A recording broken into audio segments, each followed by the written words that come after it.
এই সিনেমাটি ভারতীয় সিনেমার ইতিহাসে একটি মাইলস্টোন। এটি প্রথমে 5 ঘন্টার সিনেমা ছিল। এই 5 ঘন্টার মধ্যে 184 মিনিট কেটে বাজারে সিনেমাটি ছাড়া হয়েছিল। সিনেমার প্রথম ভাগটি লিখেছিলেন মনোজ কুমার এবং সিনেমার দ্বিতীয় ভাগটি লিখেছিলেন খাজা আহমেদ আব্বাস। আবার এটি অন্যতম প্রধান সিনেমা যা দুটো ইন্টারভেল বা বিরতি। এখন ভাবনায় তো আসবেই যে সিনেমাটার নাম কি। সিনেমার নাম মেরা নাম জোকার।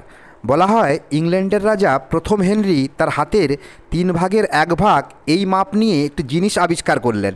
তিনি যুগান্তকারী কী আবিষ্কার করলেন? এক ফুড আবিষ্কার করলেন। আমরা তো বিভিন্ন ধরনের মাংস খাই, যেমন চিকেন খাই, মাটন খাই, কিন্তু এটা গোয়ায় জাম্পিং চিকেন নামে বিখ্যাত।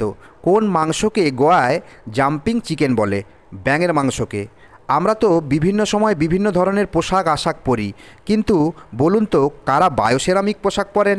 যারা মহাকাশে যান তারাই পরেন। সেতার এবং সারেঙ্গির মিলনে যে বাদ্যযন্ত্র তৈরি হয় তার নাম কি? তার নাম দিলরুবা।